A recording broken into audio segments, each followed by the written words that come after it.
Good morning, everyone, and welcome to another edition of American Scouser TV's pre-match show. I'm Gally, coming to you from Massachusetts.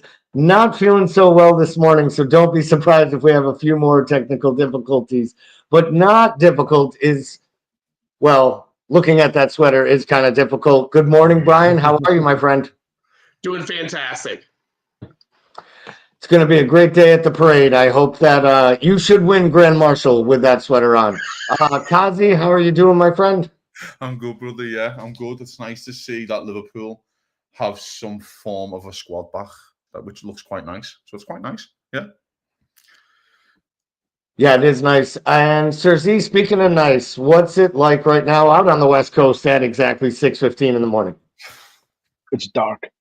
It is dark. It's the same color. The sky's the same color as when I went to bed.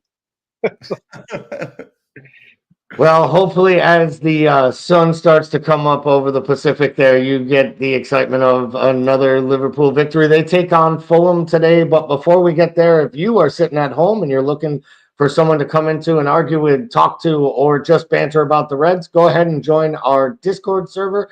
I'll drop the link right now in the comments. And go ahead, get in there. We're all in there regularly. Talk transfers, talk footy, talk movies, other sports. It's a good old time. So if you're watching the match alone, don't argue with yourself when you could have anxiety with Cersei.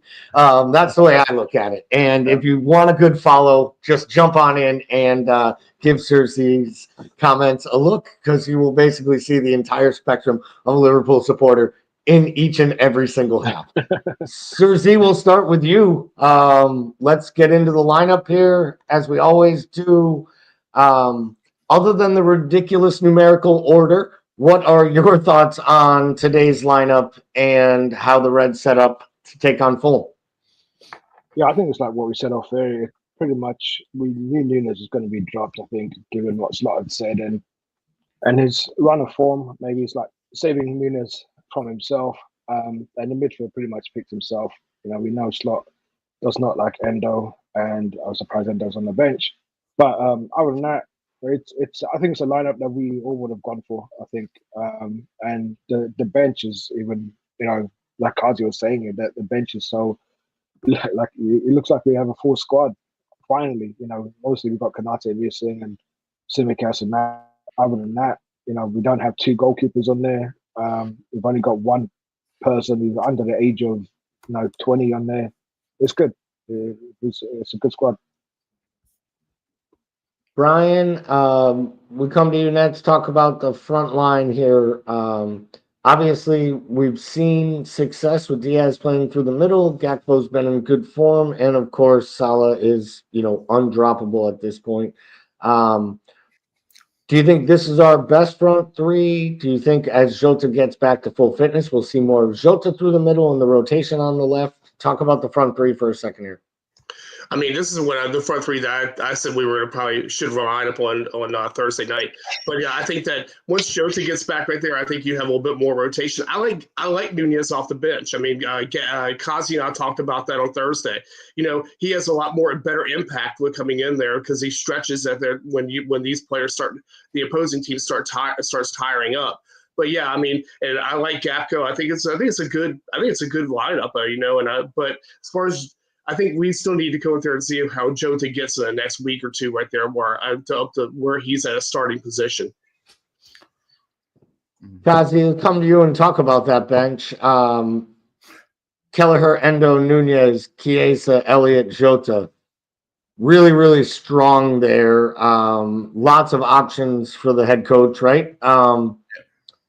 In a match like this against a team like Fulham, before we get to predictions and how you see the match unfolding, how impactful could that bench be? And is there a player or two you think will highlight and probably make a big impact if they're given an opportunity this afternoon? I think it's ginormous, man. I mean, I've just checked there. It's the first time we've had the front six, apart from the Bournemouth game, when Chiesa plays. This only game. We had the front six. Jota doesn't get on the pitch that day. It's the first time this season. It's December the 14th. where the manager has 6 options, completely can change his front three out and put a new front three on. That's, and that's basically credit to the squad anyway for being where they are in both the Champions League and the league.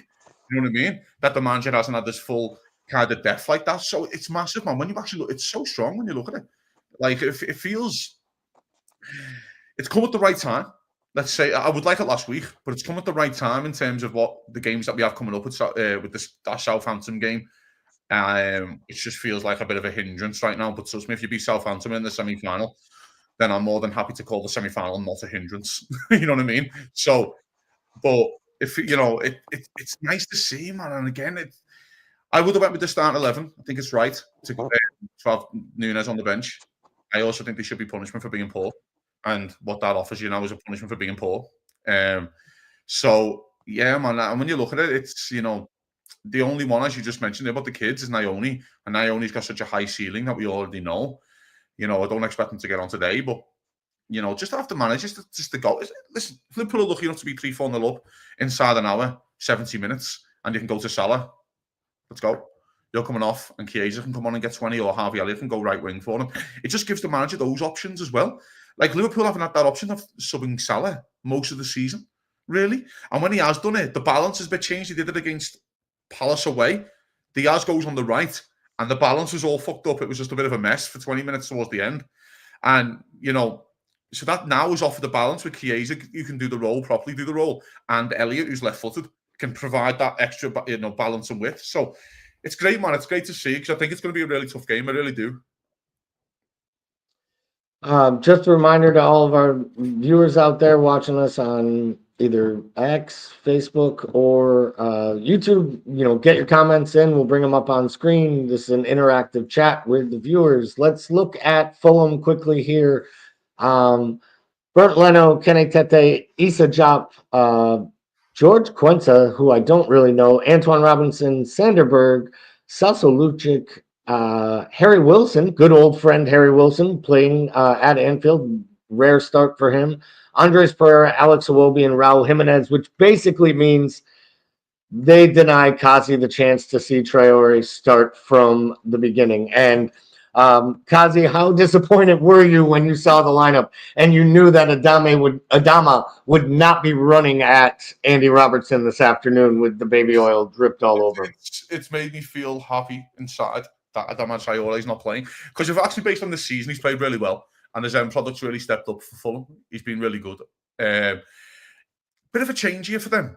I know, so Jorge Quinta, mate, you mentioned there, come from Villarreal, centre half in the summer. He's played 3 minutes of football in the Premier League. So big, because they got Bassi out, they have Anderson out, he's the 4-3 centre half, and he's in. Do you know what I mean? And the 3 minutes that he's got, mate, it was all 1 minute games. He's come on for a minute against Everton, I think, and the last couple he came on for 1 minute. So he hasn't barely kicked the ball in the Premier League. Do you know what I mean? In anger. So we're about to find out what he's about as well. I'm surprised that there's I'm really surprised they didn't do no Smith Rowe. This just tells me that he's actually going to dig in the midfield, and it's going to be a lot defensive and playing on the counter. But also, I'd say you can play on the counter, but there's not a lot of pace. Like, that's why I think Traore has to start if you want to play on the counter, just as your outlet ball, just to get you 40 yards up the field. Even if he just holds the ball for you, you know what I mean? Just get you up the field. So it's interesting to me what he's trying to do here. But what he is trying to do, and I would say, is he wants to be in the game on 70. He wants to. If you offer them now, you 1-0 down on 70, would you take it? And he goes, yeah, I'll bring Smith Rowe on and Adama and try and steal one. I think he'll probably shake hands on that. Do you know what I mean? And I think that's what he's trying to do. So, but going back to that Fulham team, it's the 3rd and 4-2 centre half, and Liverpool have to exploit that. You've got a guy again who hasn't kicked the ball basically in the Premier League, and he's coming up against the Luis Diaz, who can confuse the fuck out of you. You know what I mean? He confuses Liverpool fans when he gets the ball. Never mind himself. I think he confuses himself when he has the ball. And if the player with the ball doesn't know where he's going, how are you supposed to react? And I think that's the channeled chaos that we wish we could see out of Darwin Núñez, because he does that to defenders, but then he confuses himself, makes a mistake. Luis Diaz almost confuses himself into good opportunities. And more times than not this season, he has found the end product to go along with all the tricks in the bag. So, Sir Z, come to you on that Fulham team. Outside of Jimenez at the top, who's been a pretty informed striker, who's living a little bit of a Premier League renaissance, anyone else in that 11 that either you worry about, they're basically a bunch of Arsenal also rans. Rejects. Yeah. Alex Iwobi and Emile Smith-Rowe and all these players. He's a good player, but I don't know where Reece Nelson is. Is he injured? Because I like him. Yeah, he's a nice player. It seems they're not utilizing him. I agree with Kazi. I think they're probably going to go a little defensive today. Ryan Thompson joins us. Good morning, boys. I feel like this is going to be a tight one. I kind of agree with them. We'll get to our predictions in a few here. Susie, what do you think on that lineup? Any players outside of Jimenez that you worry about? I thought I was the only one who liked Adama Traore, and I got castigated by all my friends from back in England. Like his shit. Like I like Traore. He's just a beast. And I'm glad he's not playing. But then I think maybe he might come on. They might think we'll tire out Robertson or Trent, and then they'll stick him on with pace. So there's that to watch out for. But Harry Wilson, he likes to score against us. So he's the other one that I kind of want to watch out for. And he will be like he's just one of them, like Jekyll and Hyde. Like he'll have like 20 shit games and then have one good game, and then which will probably be against us today, and then he'll just go back under his rock. But I'm giving the team, given our bench, we shouldn't have any problems with this team. It's like I said yesterday. I'd rather play a slot kind of performance than a Klopp performance, because we can't do the basketball game. We need to, like, even if we win like 1-0 and it's a shit game, I'll take it. A clean sheet and just 3 points. So we've come into this morning playing 14 matches. The rest of the league has played 15 at this point. Obviously, Liverpool still sit top of the table, leading Chelsea by 4 points.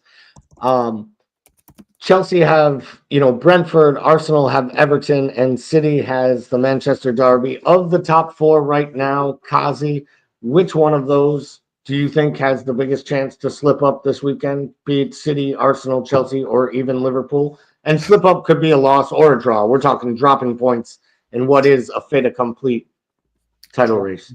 Dropping points is a great question. I would be... City are confusing, aren't they? City are so confusing, and but they are playing Manchester United, who was also confusing.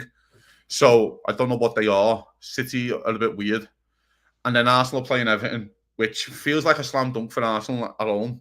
But I will say is that if you want to play set piece football against Sean Dyche, then good luck, because I think Everton are a lot better on defending set pieces this year than they are actually scoring them.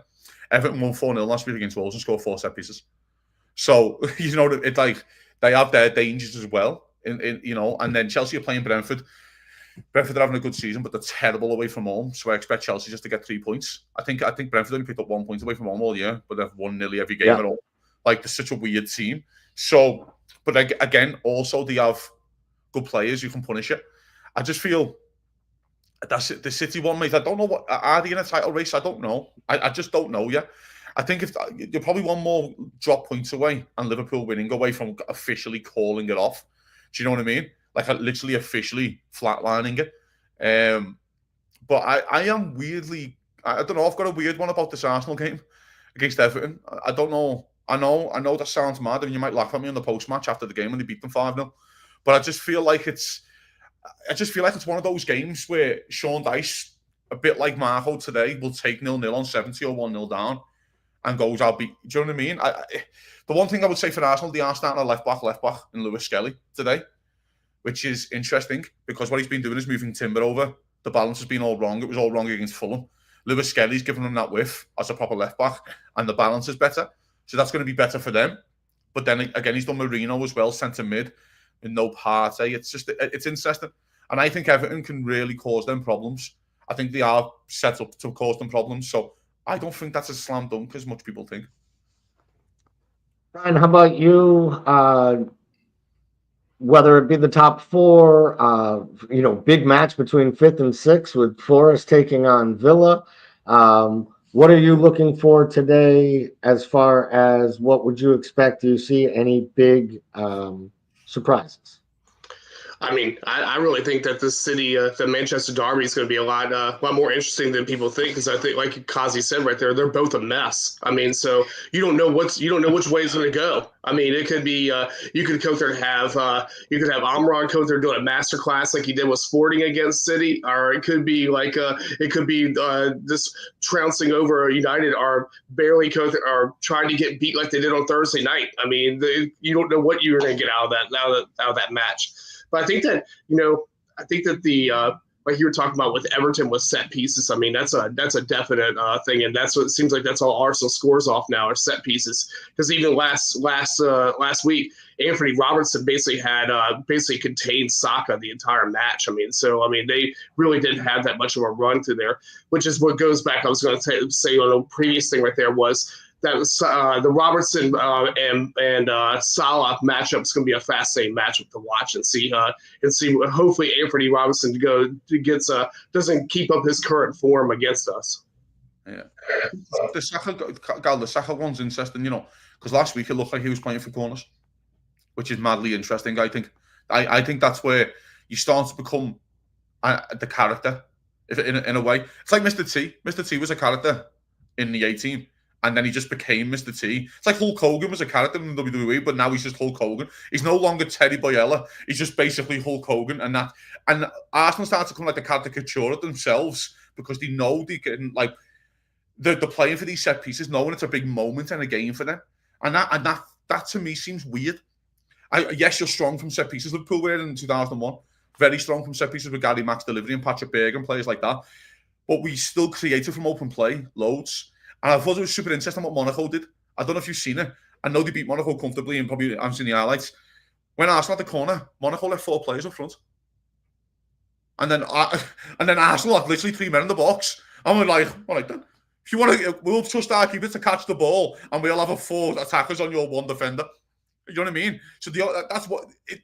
When you play for set pieces, it's very easy to find workarounds to block them. Last week, Adama Traore just looked at Saliba and went, put his hand there, and went, you ain't going anywhere, and blocked them off on every single corner. So when you're in that moment for Saka, and that's where the Saka-Salah argument comes in. I've been thinking about this all week. That's why I want to speak about it. Mo Salah's never played for the corner in his life. If Liverpool were winning 1-0 in the Champions League final, he still wouldn't run to the corner flag and try and get a corner.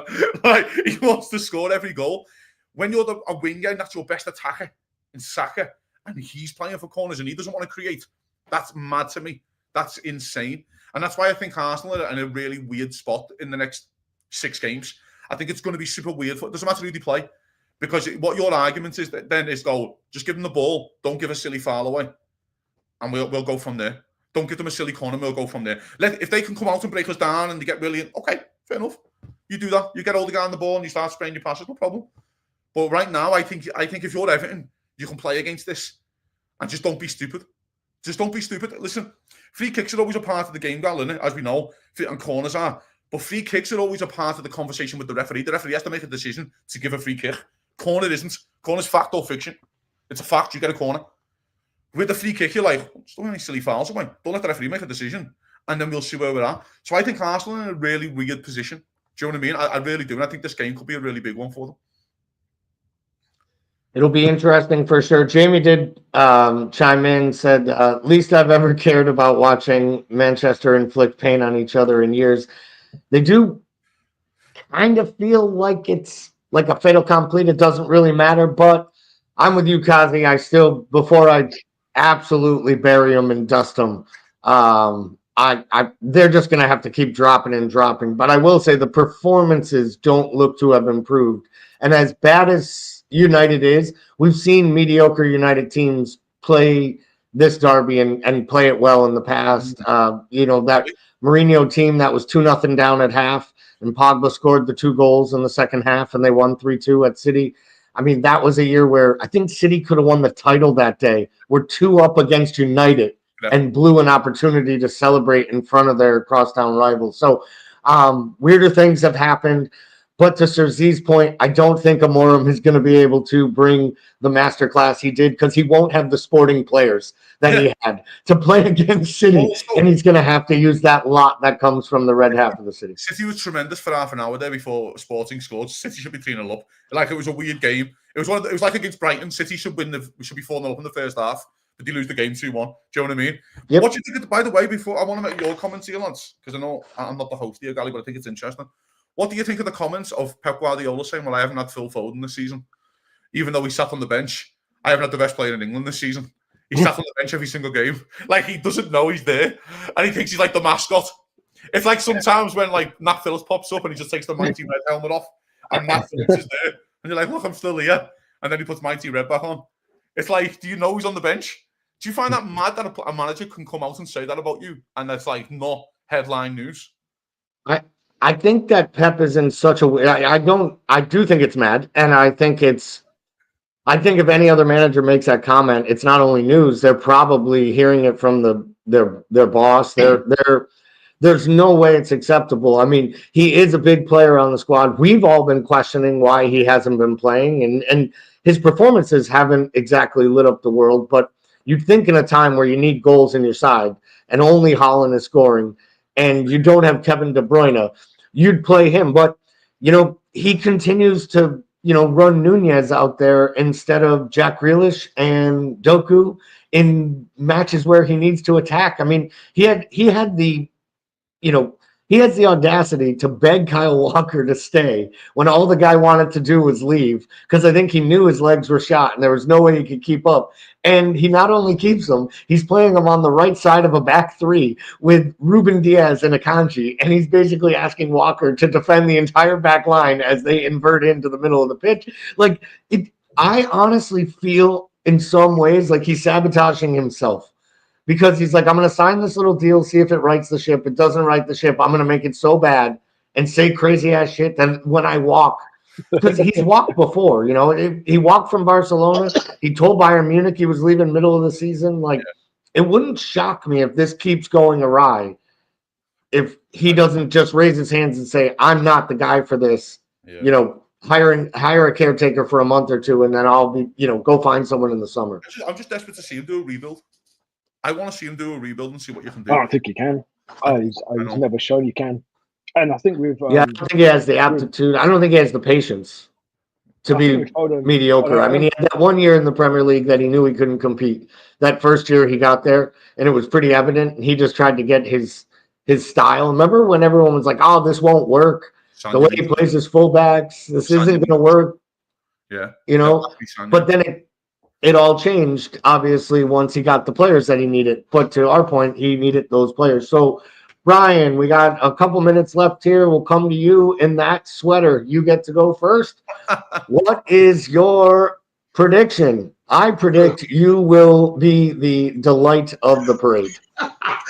I'm still going with my 2-0 I did on Thursday night. I mean, I still think it's going to be a little bit of a hard fought match. It is a little bit more better that they're starting center halves are not there, so that's a good thing. But yeah, 2-0, and I think that Salah's going to be the star of the show, like he's been the entire season. 2-0 and Salah starring the show. Sir Z, before the errands that you have to run today and all the money pit car fixes you have to do, what will the Liverpool final score be, and how much blood pressure medicine will we be taking? I think we're 2-0. I think Alisson will be man of the match, and I'll be popping pills after the 10th minute. It's one of them games.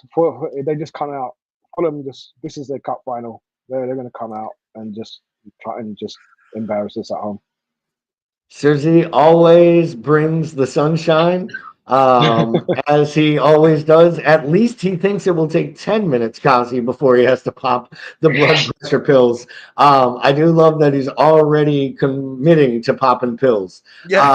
Kazi, what do you have for a score? Are you going with a slot special as well, or do you see it as something else? How do you see this one unfolding this afternoon at Anfield? I see 2-1 Liverpool. I think it's going to be a grind. I think it's going to be a graft, and I think Harvey Elliott will get the winner. I just think he has a moment in him. I just think he has a bigger part to play than what a lot of people think, because he's barely played this year. But he just offers Liverpool something different from the other ones who can play in that 8 position. In terms of Szoboszlai, he's garbage on the ball. And then, I don't really like to see Jones in that role. I like to see him coming from deeper and making those runs deeper. I think Elliott just offers you something so much different that I think Slot will love. So I will say 2-1 Liverpool. I think it's going to be such a slog, mate, honestly. I think it's going to be like the Chelsea game a little bit. It was just a slog, an absolute slog of 90 minutes. I think you're going to feel, just sometimes you watch a game and you go, that didn't feel like 90 minutes. No, today will feel like 90 minutes. Like, you're going to feel like you're in a game today, trust me. 2-1 Liverpool. Jamie says 2 up, get the lads on the fringe on and make it 3. Hassan says 3-1 Liverpool. And then Jamie comes back with not a lot of fringe on this panel. Appreciate you, Jamie, as always. What are you laughing at? Just the fringe here, let me tell you. I ain't got the fringe. I can't even make a joke up. I feel so sick. I got a head cold like nobody's business. I was joking earlier. I said, when I was younger, this is how I'd feel on Saturday morning because I drank all night. This is how I feel at 47 after going to bed at 9 o'clock. I'm gonna say we get the 3-0 victory and we see at least a 10-minute cameo from Chiesa. I'm not predicting a goal, but in the last and only 10 to 14 minutes of Premier League action we saw, it looked like an intriguing prospect and we were excited for it. So how nice would it be, to have another, to Kazi's point, another option for the manager, a rotational piece for these League Cup games, for these Champions League games. This could be really, really, really good. An Italian Christmas present wrapped up under the tree for Arne Slot. And I think he could use it. This squad could use it. A little injection, some more bodies to Elliott as well. 100%. I think the dream of this game is that we're all watching the Arsenal Everton game in the last 10. That's the dream of this game. That we're all going, should we just switch over, Liverpool 4-0 up? Fuck it. We're going to watch fucking Sean Dyche for 10 minutes and have a lovely time at the Emirates. That's the dream. That would be a wonderful dream. And last comment, of course, is Jamie saying, geez, Gal, not looking bad for 47 and sick. If you want your comment read, give the host a compliment. Everybody, please, if you haven't already, get on over to the YouTube channel. Subscribe right now. I think we are at 993. We are 7 away from 1,000. I will guarantee a not very expensive but quality American Scouser gift package to the 1,000 subscriber. So be that 1,000 subscriber. Get on over to YouTube. Heck, create some new email accounts and subscribe with them. We really appreciate everyone. We will be back, I believe, for a post-match show after the match. That is, if I don't pass out or celebrate with excitement after Everton trounces Arsenal. For everyone here at American Scouser TV, thank you very much for watching. Have a great day, and we will be back after the